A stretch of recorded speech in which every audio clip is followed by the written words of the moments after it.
High, আশা করি সবাই ভালো আছেন। Welcome to pick my path.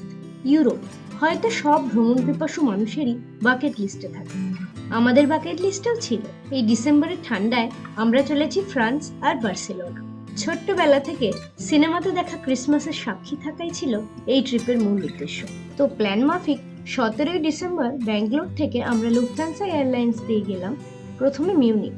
যেতে 8 ঘন্টার মতো সময় লেগে। মিউনিখে এন্ট্রি এক্সিট সিস্টেম নতুন ইন্ট্রোডিউস হয়েছে। বায়োমেট্রিক রেকর্ড করতে হয়, বর্ডার অফিসারের কাছে সমস্ত ডকুমেন্টস আপনাকে দেখাতে হবে এবং এটা টাইম টেকিং প্রসেস। আপনাকে ব্যাগেজ নিতে হবে না, কিন্তু ইএস করতেই হবে। তো লেওভার টাইম মোটামুটি 2 ঘন্টা রেখে ফ্লাইট বুক করব। এয়ারপোর্টটা ঘুরে দেখতে না পারলেও জার্মানির আকাশে সূর্যোদয়টা দেখা হয়ে গেল। অবশেষে পৌঁছে গেছি ফ্রান্সের সিডিজি এয়ারপোর্টে। প্যারিসের লা ডিফেন্স চত্বরে আমরা এয়ারবিএনবি থ্রু একটা অ্যাপার্টমেন্ট রেন্টে নিয়েছিলাম। চেক ইন টাইমের আগে অনেকটা সময় ছিল, তাই জন্য এই অপোজিটের রেস্টুরেন্টটা থেকে লাঞ্চ করে নিয়েছিলাম। এই যে ঢুকে গেছি আমাদের আগামী 5 দিনের ঠিকানা। ছোট্ট করে একটু ট্যুর দিয়ে দিই। প্রয়োজনীয় সবকিছুই প্রায় রেখেছে এরা। আর এই হলো কিচেন, আর এখান থেকে দেখা যাচ্ছে আইফেল টাওয়ার। কিন্তু এই কারণে আমরা ফ্ল্যাটটা বুক করিনি। কেন করেছি দেখাচ্ছি একটু পরে।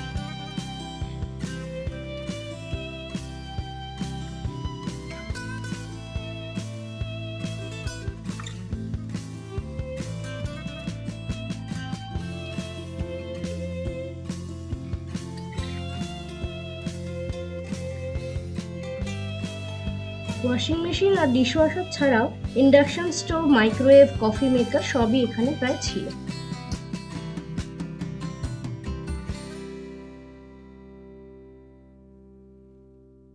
এটা হলো কিচেন লাগোয়া বসার ঘরটা।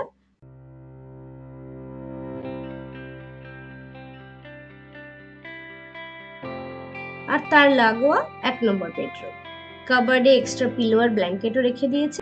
এখানে আরেকটা কথা বলে রাখি, এয়ারপোর্টে নেমে অরেঞ্জ ওয়াইফাই থেকে লোকাল মোবাইল ডাটা কিনেছিলাম। 5G সাপোর্ট করে আর এন্টার ইউরোপে রোমিংও হয়। আর মেট্রো স্টেশনে গিয়ে সেলফ চেকিং কাউন্টার থেকে নিয়েছিলাম প্যারিস মেট্রো কার্ড, যেটাকে বলে নেভিগো ডেলি পাস। এটা মেট্রো, বাস, ট্রাম, রিজিওনাল ট্রেনে আনলিমিটেড পাস। আর প্রত্যেক জনের 12 ইউরো করে লাগে, পরে দরকার মতো রিচার্জ করলেই হয়। এটা আরেকটা বেডরুম কাম স্টাডি। আর সবচেয়ে সুন্দর কারণ যে জন্য আমরা এই এয়ারবিএনবিটা বুক করেছি, সামনেই বইছে সেন নদী, সঙ্গে আইফেল টাওয়ারের অপূর্ব দৃশ্য।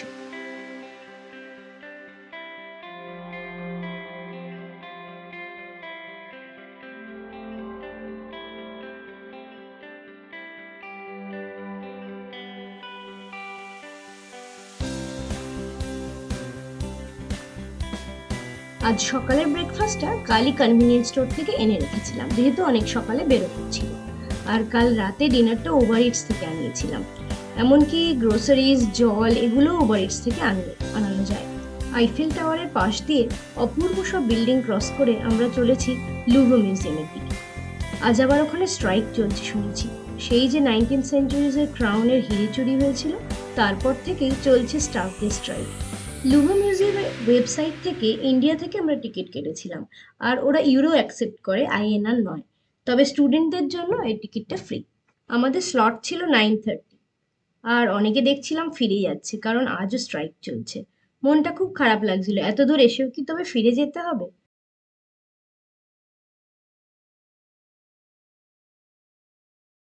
প্রায় 1.5 ঘন্টা ওয়েট করছিলাম, তবে গেট খুলেছে এখন।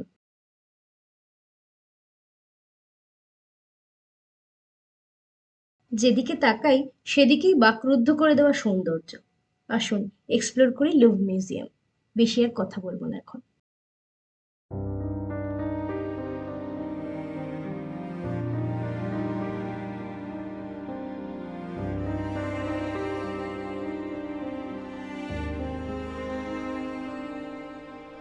এখানে মোনালিসার ছবি নিয়ে প্রচন্ড মাতামাতি দেখলাম, কিন্তু বাকি 3 দিকের দেওয়ালে যেসব অমূল্য ও অসাধারণ অয়েল পেন্টিং এর সম্ভার আছে, সেগুলো কিন্তু কোনো অংশে কম নয়।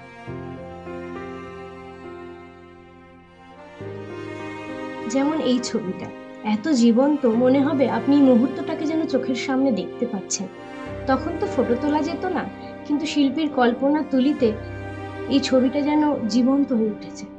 আর এই ছবিটি ব্যক্তিগতভাবে আমার খুব পছন্দ হয়েছে, বর্ণনাটা তাই ক্যামেরা বন্দি করলাম।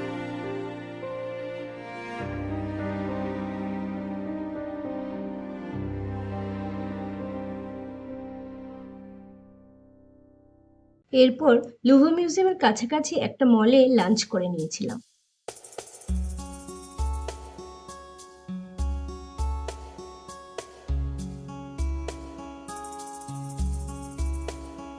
বিকেল 4টে নাগাদ আমাদের বুকিং ছিল সেন নদীর ফেরি রাইড উইথ সানসেট।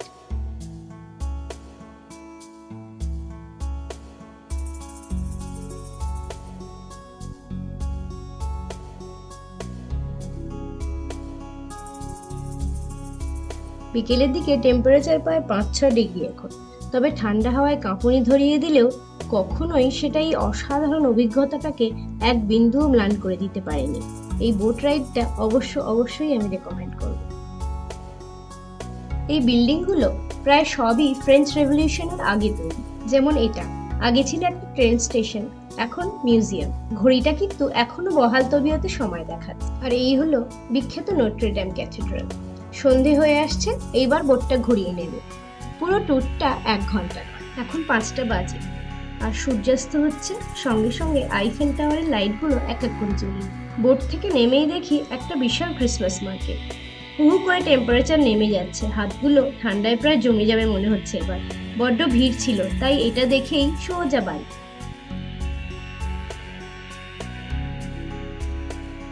আজকের প্ল্যান হলো নট্রে ডেম ক্যাথেড্রাল দেখতে যাব।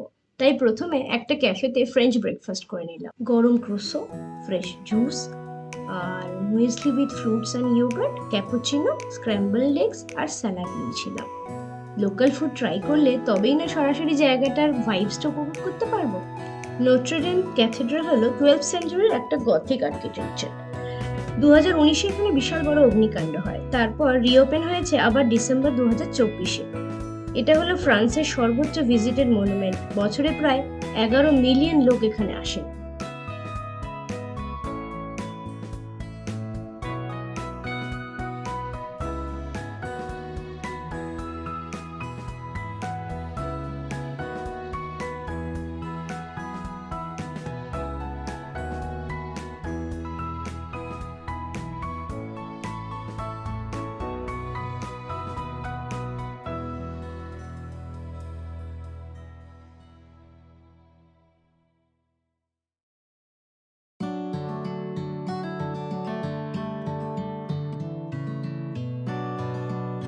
এখান থেকে বিকেলের জন্য কিছু স্ন্যাক্স কিনেছিলাম।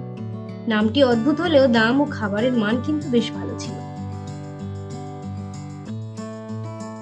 গ্যালারিজ লাফায়াতে মল হলো এখানকার সব থেকে বড় মল।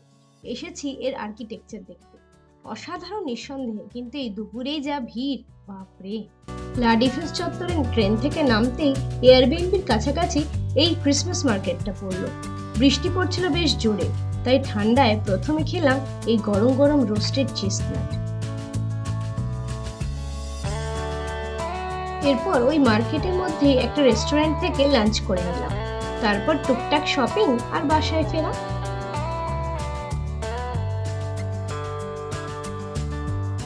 আজ প্যারিস থেকে যাব পৃথিবীর সবচেয়ে ধনী দেশ লাক্সেমবার্গ। এই ট্রেনটিতেই যাব।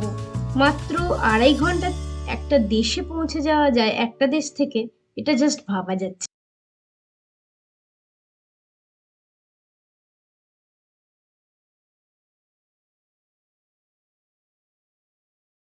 এটা হলো লাক্সেমবার্গ স্টেশনের বাইরেটা। একটা কথা বলে রাখা ভালো, এখানে শহরের ভিতরে পাবলিক ট্রান্সপোর্ট কিন্তু ফ্রি।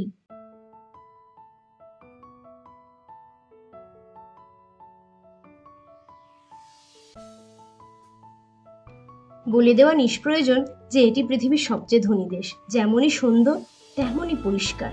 ক্রিসমাস উপলক্ষে এখানেও বসেছে বিশাল একটা ক্রিসমাস মার্কেট। তবে হ্যাঁ, কিছু ইউরো কয়েন্স নিজের কাছে রাখবেন। পুরো ইউরোপে পাবলিক টয়লেট কিন্তু ফ্রি নয়, এবং খুঁজে পাওয়ার জন্য রীতিমতো আমাদের গুগল ম্যাপের সাহায্য নিতে হয়েছিল।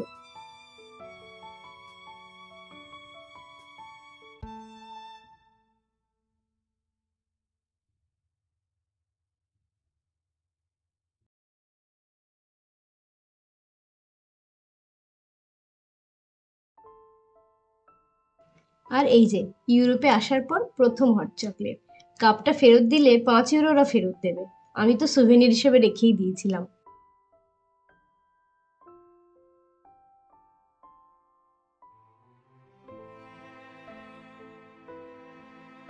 এটা অন্য আরেকটা ক্রিসমাস মার্কেট, অন্য রকম ভাবে কাঠের পুতুল দিয়ে সাজানো।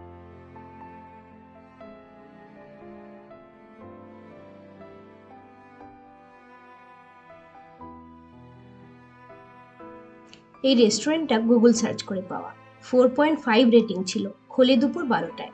এখানে ট্রাই করলাম 3টে নতুন ডিশ, হর্স থাই, র্যাবিট লেগস আর চিকেন পেস্ট্রি। জীবনে এমন অভিনব আর স্বাদু ডিশ আমি সত্যি কোনোদিন খাইনি। 100% রেকমেন্ড করছি লাক্সেমবার্গের এই হঠাৎ খুঁজে পাওয়া জেমটিকে। ওখান থেকে বেরিয়ে চোখে পড়লো এই কেক আর চকলেট শপ। ক্রিসমাস স্পেশালের অভিনবত্ব নজর কাড়ার মতো। এবার আবার প্যারিস ফেরার পালা। ট্রাম স্টেশনে এসে আলোয় সুসজ্জিত এই ক্রিসমাস ট্রিটি চোখে পড়ল। সকলের থেকে আলাদা এই দেশ মনের মণিকোঠায় থেকে যাবে বহুদিন। আজ অনেকটাই সকাল সকাল উঠতে হয়েছে, কারণ আজকের গন্তব্য হলো Versailles palace. Paris city centre থেকে এটি প্রায় 18 কিলোমিটার ওয়েস্টের দিকে পড়ে।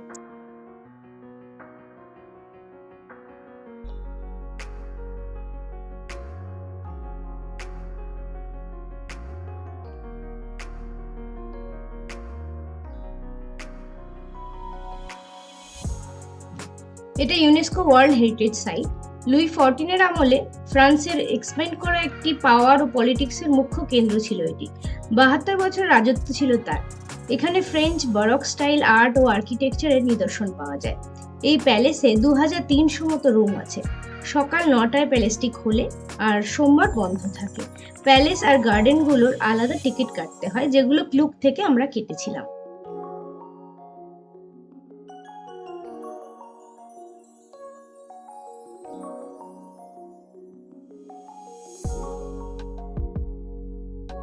(1837) থেকে এই প্যালেসটি museum of the history of ফ্রান্সে পরিণত হয়। এখানে hall of mirrors, kings grand apartments, royal opera house এগুলো দেখা যাবে, আর গার্ডেনগুলো অপূর্ব।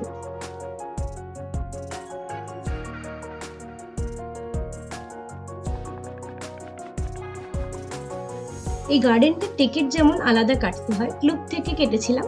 অল্প বৃষ্টি পড়ছিল, তবে সেটা একটা সৌন্দর্যটার আলাদাই মাত্রা এনে দিয়েছিল।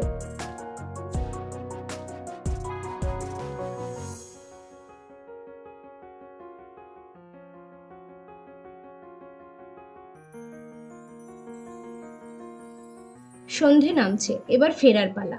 ফেরার পথে ট্রেন থেকে প্রাকৃতিক দৃশ্য আর বৃষ্টির যুগলবন্দি দেখতে দেখতে ফেরা।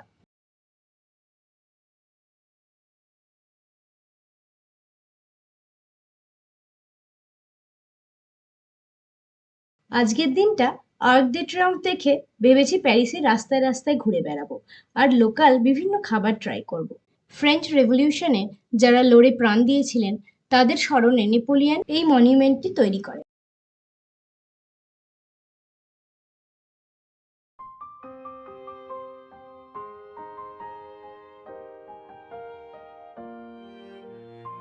আর্ক দে ট্রাম্পের জাস্ট উল্টো দিকেই এই ব্রাঞ্চ জয়েন্টটি। ছিমছাম, অনাড়ম্বর, অথচ কি অসামান্য টেস্ট বলে বোঝাতে পারবো না। শুধু পেট না, মন ভরেও খেলাম।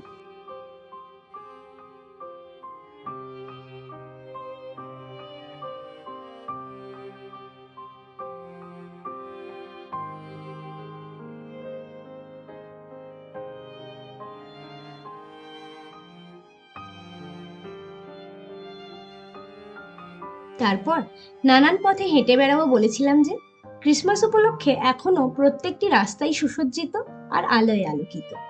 আজ আকাশ মেঘলা বলে হয়তো দিনের বেলাও আলোগুলো জ্বলছে।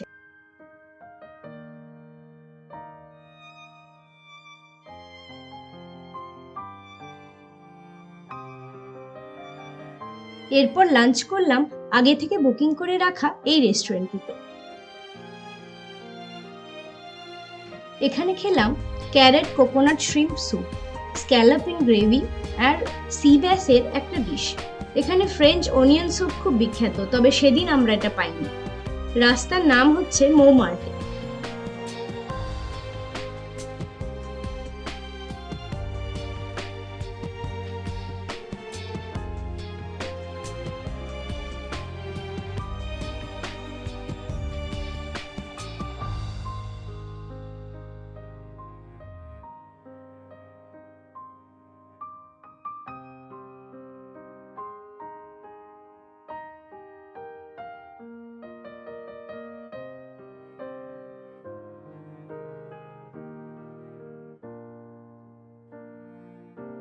হাঁটতে হাঁটতে হঠাৎই চোখে পড়ল বিশ্ববিখ্যাত মোলা রোজ।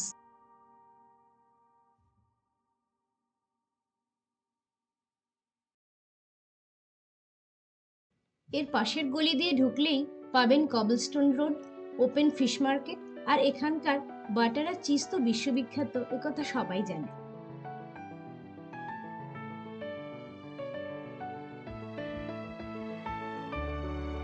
এখানে একটা কথা বলে রাখি, এনারা ভ্যাকুয়াম প্যাক করে আমাদের বাটার আর চিজ দিয়েছিলেন আর বলেছিলেন যেন চেক ইন লাগেজে আমরা বাড়ি নিয়ে যাই। ফেরার সময় আবার একটি ক্রিসমাস মার্কেট, আর এই জমে যাওয়া 3 ডিগ্রি ঠান্ডায় ধোঁয়া ওঠা মিউলড ওয়াইন, আহা।